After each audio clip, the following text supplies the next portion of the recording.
Un homme solitaire a rencontré à la pharmacie une famille qui ne peut pas payer les médicaments de sa petite fille. Son acte de bonté lui apporte tout ce dont il avait rêvé.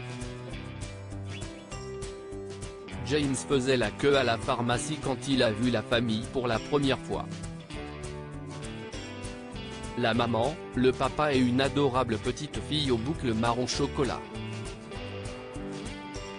Il se demanda amèrement si l'homme qui se tenait là avec sa jolie femme et sa fille avait la moindre idée de la chance qu'il avait. Il avait tout. Et James n'avait rien. Il n'y a pas si longtemps, James s'était considéré comme un homme heureux et chanceux, du moins jusqu'à ce terrible matin où 2 officiers de police se sont présentés pour le voir. James, avocat à succès, était au milieu d'un procès, et il s'était impatienté. Oui, officier, il a claqué des doigts. Ça ne peut pas attendre ? L'officier avait regardé James avec de la pitié dans les yeux, et il avait senti la peur le saisir. Monsieur Danvers, j'ai peur qu'il y ait eu un accident. Et juste comme ça, son monde s'était écroulé. Sa femme, May, avait emmené Jenny à l'école ce matin-là, comme elle le faisait toujours. Soudainement, May s'est arrêtée à un lampadaire. Le camion qui la suivait par contre ne l'avait pas fait. Sa belle épouse et sa petite fille avaient disparu. Au début, sa famille et ses amis ont eu l'impression que James s'en sortait, jusqu'à ce qu'ils se rendent compte qu'il travaillait 24 heures sur 24 et refusait de dormir. Avec l'aide de son collègue, la famille a convaincu James de consulter un médecin qui a diagnostiqué une profonde dépression. Pour s'en sortir, James suivait une thérapie depuis 6 mois et prenait des antidépresseurs, mais il détestait cela. « Pourquoi suis-je ici ?» a-t-il demandé à son thérapeute, en colère. Allez-vous me convaincre que ma dépression est injustifiée ? Que j'ai une vie merveilleuse, qu'il faut voir le bon côté des choses. Ma femme et ma fille sont mortes parce que les freins d'un idiot ont lâché. J'ai toutes les raisons d'être en colère, abattu et déprimé. Le thérapeute s'était tu. Puis il a dit, vous devez trouver un moyen pour surmonter cette épreuve, James. Ils sont morts, mais pas vous. Vous devez laisser aller la colère et vous accrocher à l'amour. S'accrocher à quoi ? James a crié, des larmes coulant sur son visage. Ma petite fille est dans un trou dans le sol. S'accrocher à quoi ? Le thérapeute lui a donc prescrit un nouvel antidépresseur plus puissant, et voilà James qui faisait la queue, regardant un homme qui avait tout ce qu'il avait perdu. La file a avancé, et la petite famille a atteint le comptoir. Voilà, a dit le père, en plaçant l'ordonnance sur le comptoir. Le pharmacien a lu l'ordonnance et a hoché la tête. Il est revenu quelques secondes plus tard avec le médicament. Cela fera 89,95 $. Excusez-moi, s'exclama le père. CIST impossible. Le mois dernier, c'était 16 $. Le médicament a été retiré du marché, expliqua le pharmacien. Malgré tout, CIST un prix raisonnable par rapport aux autres médicaments de ce groupe thérapeutique. La mère agrippa le bras du père en signe d'alarme. Mais notre petite fille a besoin de ce médicament. Elle doit le prendre tous les jours. Le père avait l'air en colère, effrayé et honteux. Nous n'avons pas 90 $, a-t-il dit calmement.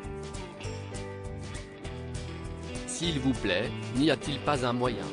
J'ai 30 $. Le pharmacien a secoué la tête. Je suis désolé, mais vous devez payer le médicament dans sa totalité. Il n'y a rien que je puisse faire.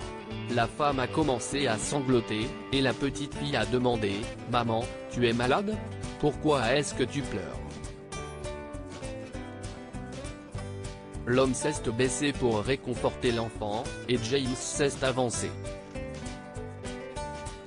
Il a posé sa carte de crédit sur le comptoir. « Tiens », a-t-il dit au pharmacien. Utilisez ça. L'homme avait l'air confus. « Je ne comprends pas, monsieur. Payez les médicaments de l'enfant », a dit James. « Utilisez ma carte de crédit. » Le père s'est levé d'un bond et a fixé James. La mère pleurait toujours, et elle pressait sa main sur sa bouche. « Vous friez ça ?» a demandé le père. « Pour nous ? Pour votre petite fille ?» dit James d'un ton bourru. « J'ai une fille. Protégez votre fille, s'il vous plaît. Chérissez ce que vous avez. » Il a pris sa carte de crédit de la main du pharmacien et s'est dépêché de sortir. Il a cru entendre quelqu'un crier après lui, mais il ne s'est pas retourné. Il est monté dans sa voiture. Ensuite, il a pleuré parce qu'il était seul et que sa famille lui manquait. Le lendemain, James a eu une visite surprise à son bureau.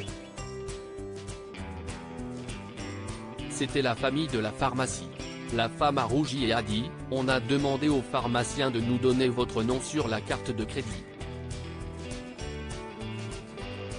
Nous voulions vous remercier. » Oui, a dit l'homme, s'avançant et serrant la main de James.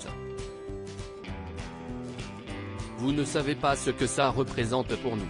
La petite fille a jeté un coup d'œil timide autour des jambes de sa mère et a fait signe à James. Je m'appelle Kayla, a-t-elle chuchoté. J'ai fait un dessin pour vous. Tu l'as fait ? demanda James. Je te remercie. J'adore l'art. Je vais l'accrocher dans mon bureau. Nous voulions vous demander, a dit le père, il s'appelait Eric. Voulez-vous déjeuner avec nous dimanche ? Nous faisons toujours un barbecue. Jen serait ravie, a dit James. Ainsi, il est allé déjeuner avec Eric, Valérie et Kayla et il a passé un moment merveilleux. Il a même commencé à y aller tous les dimanches, et bientôt, il faisait partie de la famille. Puis un jour, Eric et Valérie ont posé une question très importante à James. Voudrais-tu être le parrain de Kayla, James ? Nous lui avons demandé qui elle voulait, et elle a dit qu'elle te voulait toi. James a senti des larmes chaudes inonder ses yeux. Oui, dit-il. Jen serait ravie. Merci, vous ne savez pas ce que vous m'avez donné, tous autant que vous êtes. Vous m'avez fait sentir que je faisais partie de quelque chose, votre famille. Que pouvons-nous apprendre de cette histoire ? Tendez la main à ceux qui sont dans le besoin et leur offrir notre aide. James a vu le désespoir des jeunes parents et a payé les médicaments de la petite Kayla. Un acte de bonté peut sauver une vie. James a payé les médicaments de la petite fille et la gentillesse de la famille l'a sauvée de sa dépression. Lire aussi, une femme pauvre laisse une inconnue âgée passer la nuit chez elle, elle trouve une enveloppe sur le pas de sa porte le lendemain. Histoire du jour. Abonnez-vous à Amomama sur Google News.